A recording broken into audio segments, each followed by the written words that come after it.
You scooted right away. Huh? I said, you scooted right away. I was trying to lean in. Oh, there you go. Lean in. That's Sheryl Sandberg told the girls to lean in. I You can have know. a great career if you lean in. That's it. There's a lot of controversy to that right now. Well, we want to dig in. We dig in. You know, I will say this, and then this can be the blooper reel. My Melissa's brilliant blooper reels. So Sheryl Sandberg, she was an executive for Facebook, I think, Yeah. maybe Twitter, but I think Facebook, and she wrote this book that was just phenomenal. I mean, it took off with rocket fuel, and it's called Lean In. And now, one of my favorite vloggers, uh, billionaire girls, Emma Grede. You know, I love watching Emma Grede. She was a founder of Skims and did all kind of stuff with the Kardashians, but she's got some sauce about herself. Just put out a book. She just put out a book, but she's had a lot of hot takes, and her hot takes are kind of like, I didn't have children of my own, so some things I don't understand, but some of her hot takes are like, you you got to compromise some things, and like she said something like, I'm a 3-hour mom, because she's got a nanny and a this and a that. And I mean, it got the girls in an uproar, because essentially she's saying, I'm not spending 24/7 with my children. And she says she doesn't feel bad about it, and she doesn't her husband doesn't feel bad about him not spending 6 or 7 or 20 hours with his kids a day, and that's kind of success. And the girls are in an uproar. Now, mind you, she's got the money for nannies and people and teams, but she got them hot at her. She also talked about what you think about that? I think that if I think that's a fair statement that her husband, if he doesn't spend nearly as much time with the children, I think that's a fair statement. I think children need time. Children need time, but I think they need time from both parents. Yeah. And, it's rough hearing a woman say, if you talk you don't to have to most spend that people time. who have children that have been grown, that they regret not spending enough time. Mm-hmm. She does say that she focuses in on like quality, impactful time, but she kind of made it clear she's not committed to like, oh, I have to be at everything at every moment. I'm not reading the emails from the school. I got people that can help me with that. AI can give me a summary of all the times I got to do brownies and cupcakes and this. And it's just tough, because I do think it's hard to be a mom raising kids and to run a business. And I mean, imagine if we had little ones around and we were trying to get this up off the ground. That's a whole different ball game. I see some other people, what they do. A good example would be maybe like what Jay-Z and they did. They just incorporate their kids into their work. Yeah. They take them wherever they go. So Yeah. if they're at work, they take them to work. Now, not everybody can take their kids to work. But if you are and even like self-employed, then I mean, incorporate your kids. Just bring. I mean, that's how farmers do it. I mean, the farmers don't leave their kids at home. They take their kids to work. That's really good, because the hard part of that conversation about Jay-Z or Emma Grede and her husband, they're billionaires. So they've got a team of people. So even when the babies are at work with them, I bet they have some caretakers at work specifically for the kids. But farming families, I mean, you really incorporate your kids into your work. You know what I'm saying? Yeah. And even when the kid can't do the work, well, you can give little Johnny a little hand shovel and they can go play in the dirt.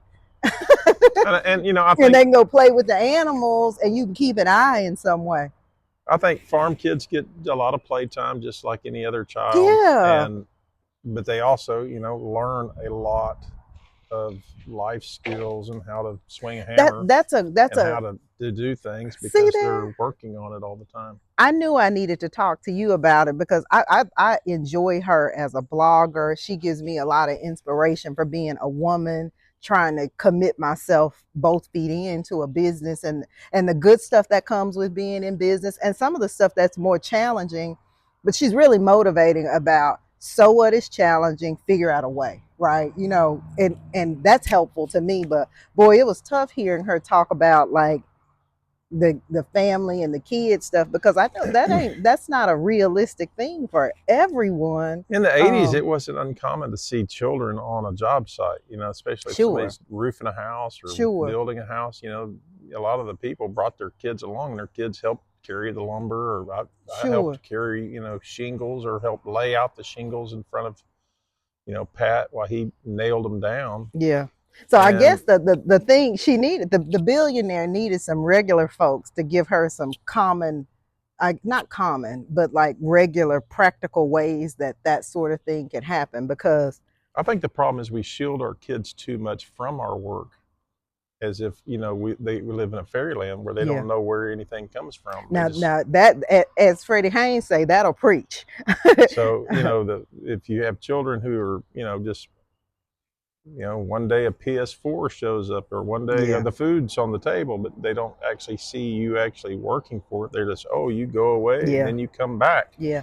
I don't think that's the best either. Yeah. Oh, I have some opinions about that kind of stuff, and I've always been careful about saying them, just because I didn't have children, and people will very quickly be like, "Well, you don't have kids, you don't know."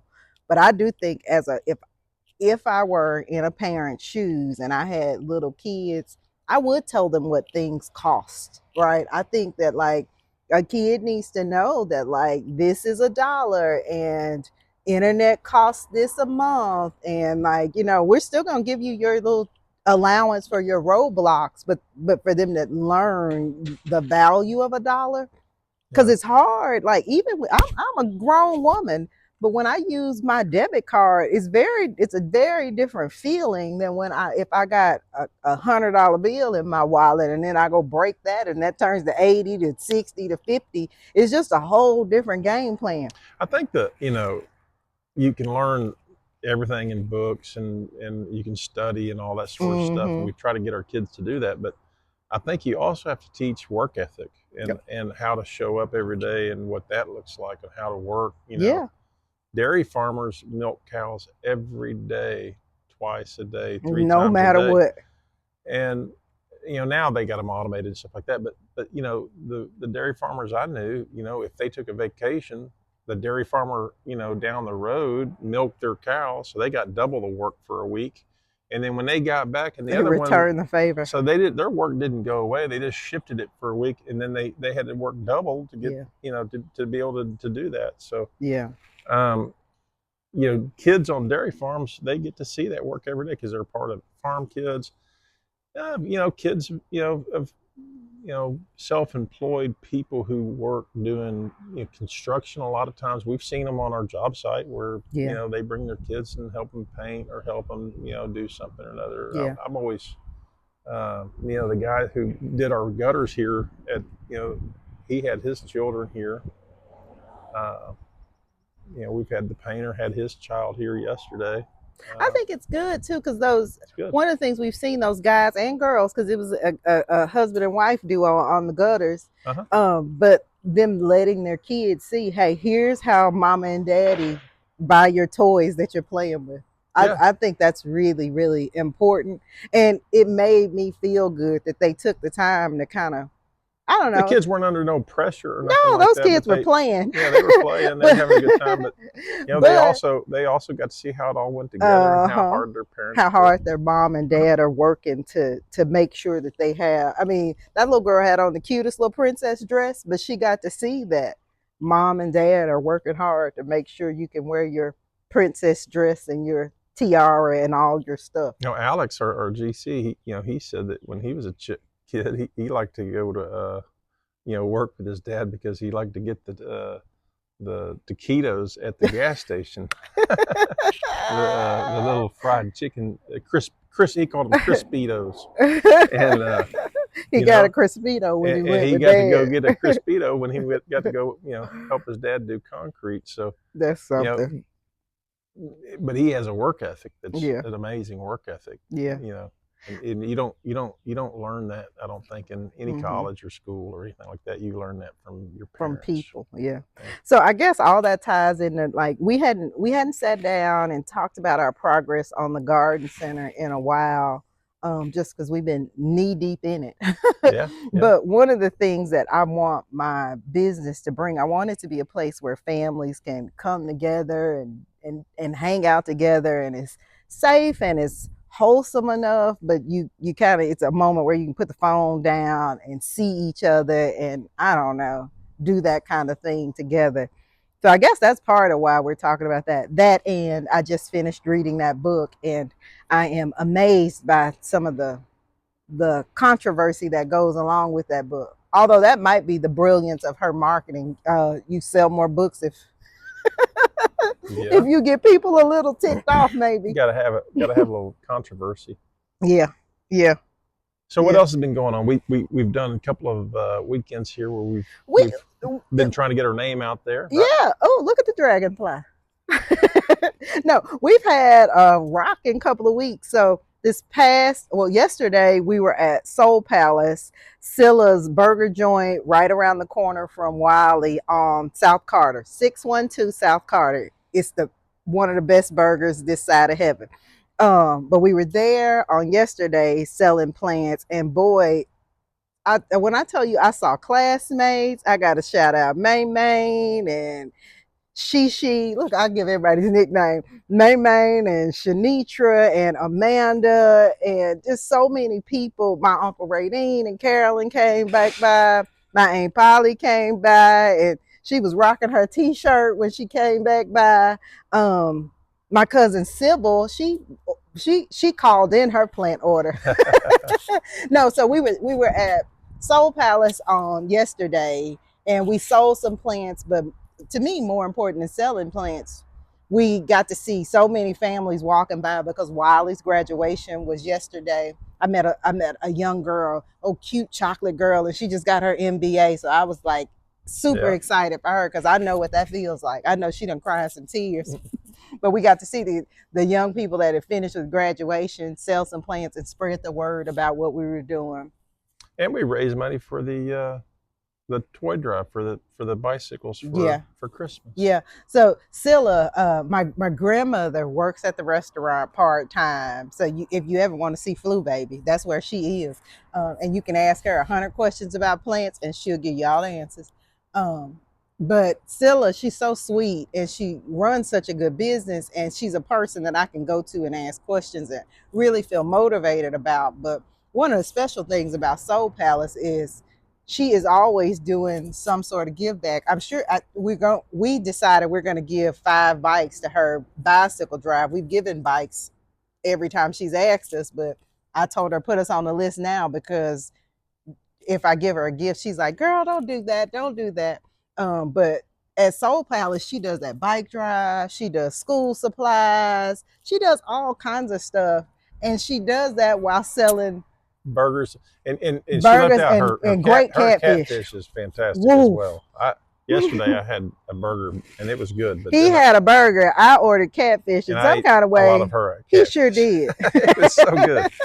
Uh, But she it, also does like a lot of catering. We yesterday while we were there, she had a lot of people picking up catering for parties and people for their funeral yeah, services and that kind of stuff. But to go alongside her business, she is always giving back, and so I don't know. It's that's a very. tenet of what we're trying to do as well. And she's really helpful to me in understanding how to do it right, because you can't give what you don't have. If she's not said this to me, but I'd imagine if she's not selling burgers and fish and all that good stuff she's cooking, it's harder for her to give back. So she's focused on having a really successful business to allow her to be able to do things to help folks out. And I don't know, you meet people, and Scylla's just a regular girl, but she can talk to you about that kind of stuff in such a meaningful way that makes, I mean, I got an MBA, and she talks about it. I didn't have to go to college to learn that because I could have had her teach me about goodwill and how to mark that in your books and all that kind of stuff. So last weekend, Last weekend, We were at the Petals and We were Paws, at Petals and getting our name out Paws and raising funds for them dogs. for them dogs. So the The animal shelter, Paws. the Paws, because it's cats there also.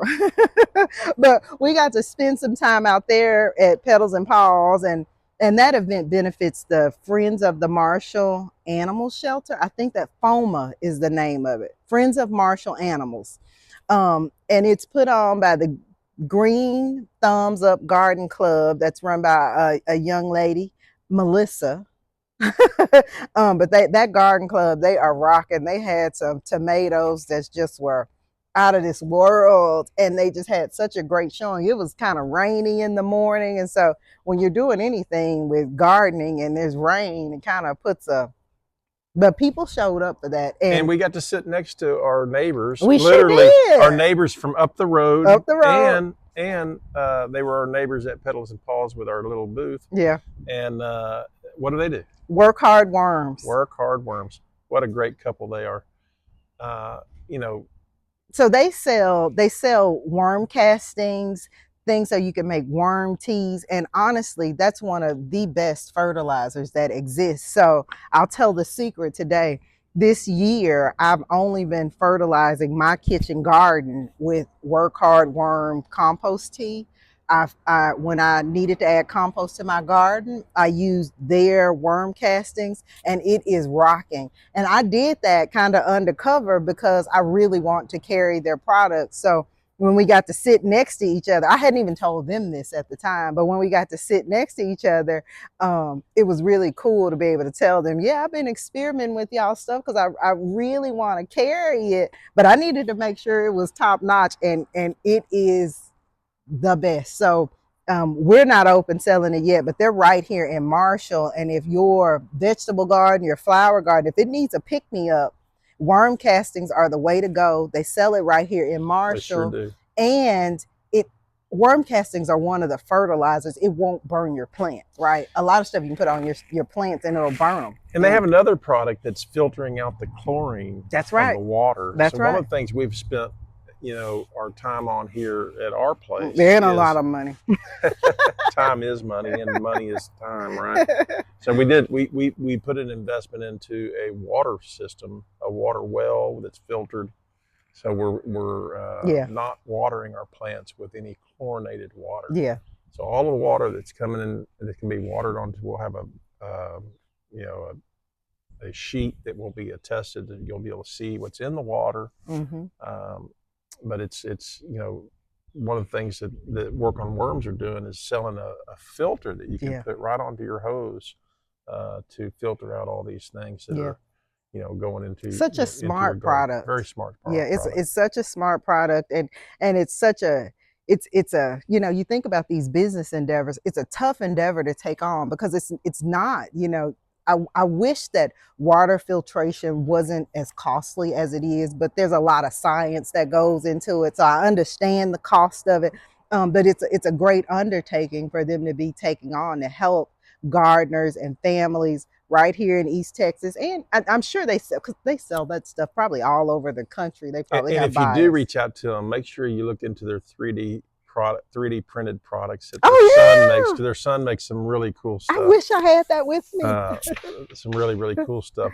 Yeah, A putter that's ergonomically better than yeah. probably the putter you're using now. He was such a cool young man.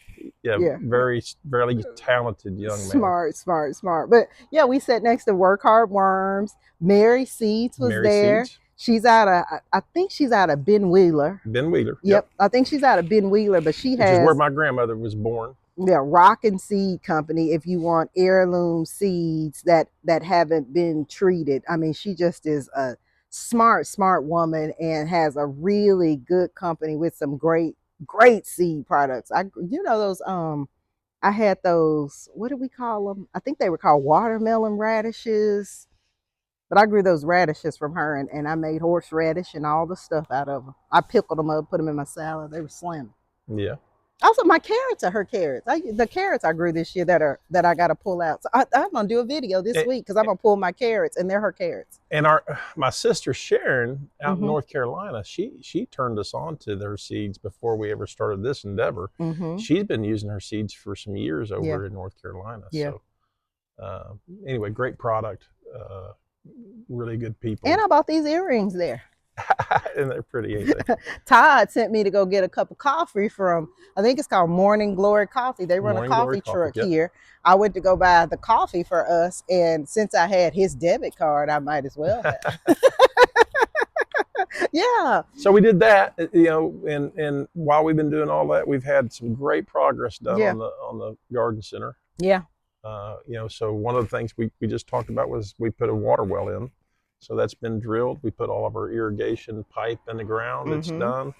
We're now doing some grading of the dirt. If it would not be raining, we would be doing more grading of dirt Yeah.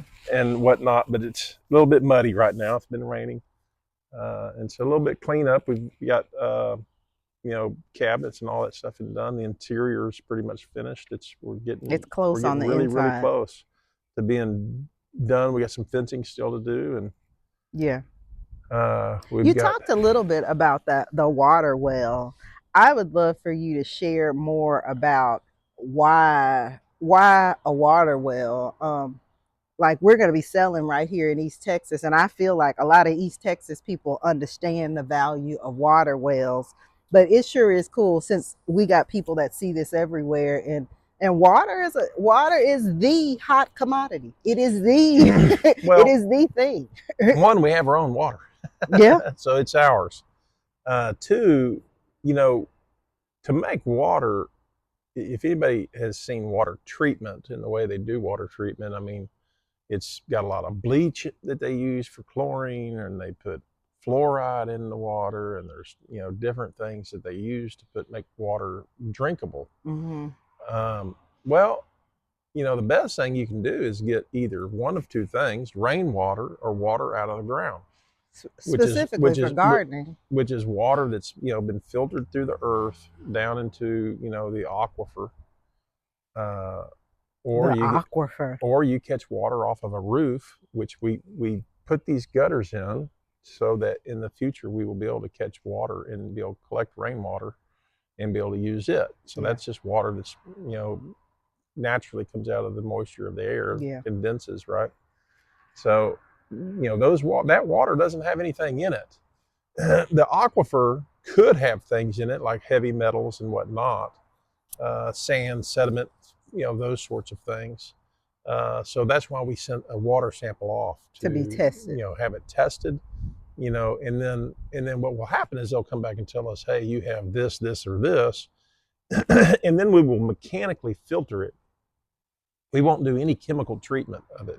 So if I need to, they will tell me what filters to use to be able to get, mechanically filter out whatever, if there's some sort of hard metals or something like that, that, lead, or if there's something like that, we'll be able to filter that out. Yeah. What I love about it, and the reason I pushed hard, I think it wasn't a real push because he believes in this kind of stuff more than me.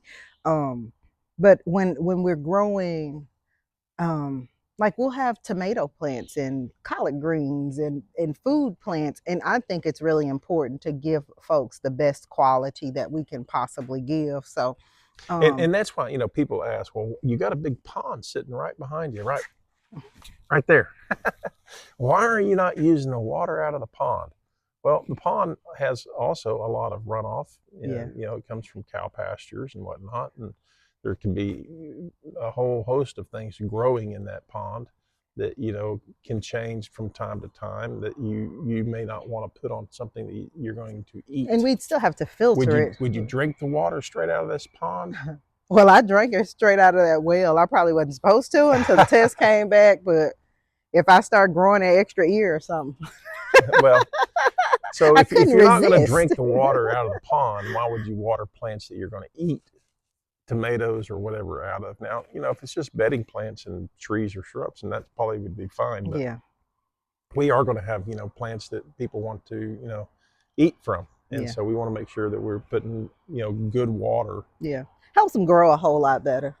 You know, Helps them grow a whole lot better. So, one of the things I thought we could talk about also, so we kind of showed a little bit of preview of the inside of the place, and maybe next weekend we'll kind of do a little bit more of talking about that.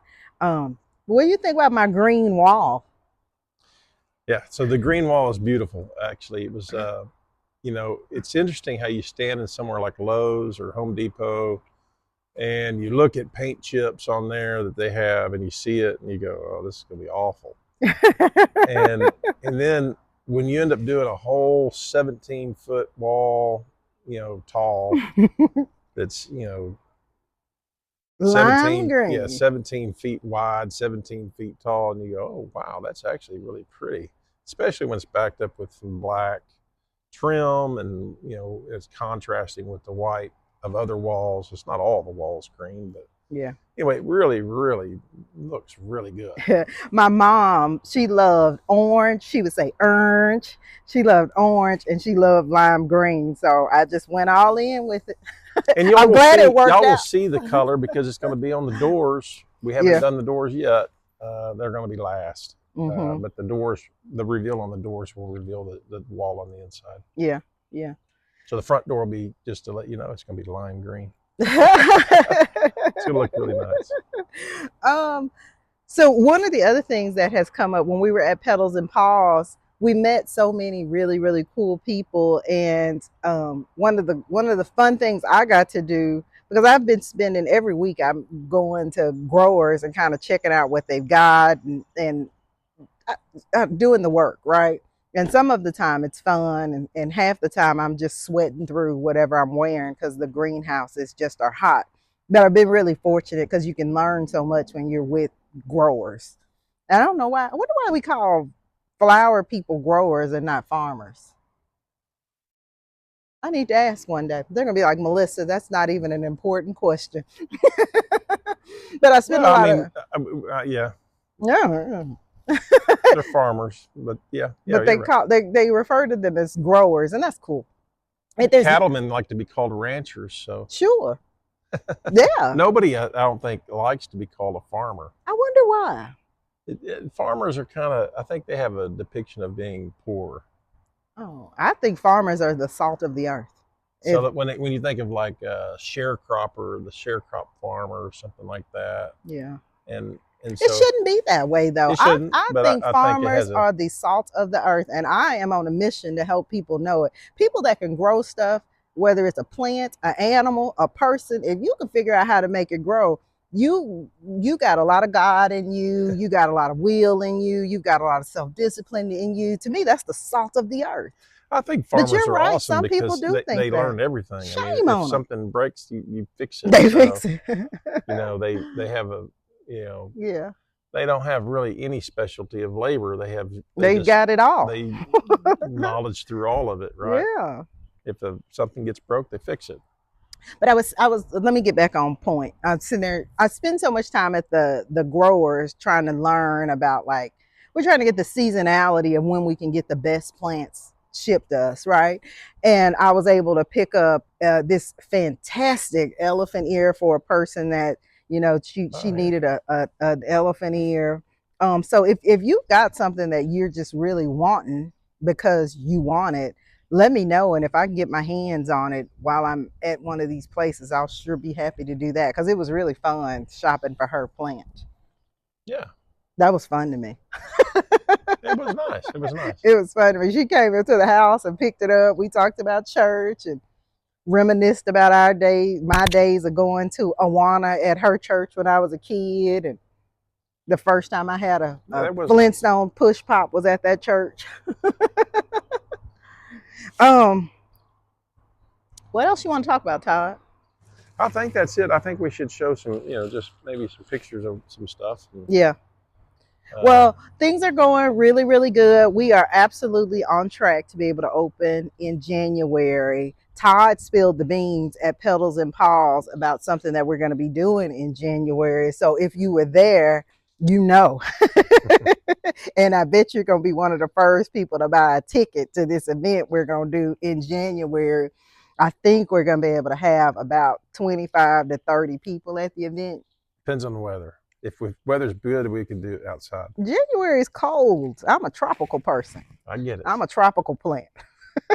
We may have He's tickets. an evergreen we tree. may have tickets at the door. But we're gonna have a fun, family friendly event where you're gonna Hopefully come away with some plants. Yeah, bingo. Well, anyway, we just wanted to hop in and tell folks how much we appreciated them. Really, the folks that bought plants at Soul Palace, the folks that bought plants at Petals and Paws, thanks for helping us support a couple of causes that we care a lot about, because we were there to spread the word about what we were doing. And since we were there, we figured we might as well. And that's really all I got today. That's it. Thank y'all. Dig in. Dig in. What else? Keep going, keep growing, because it's worth the work. Later. There you go. All right.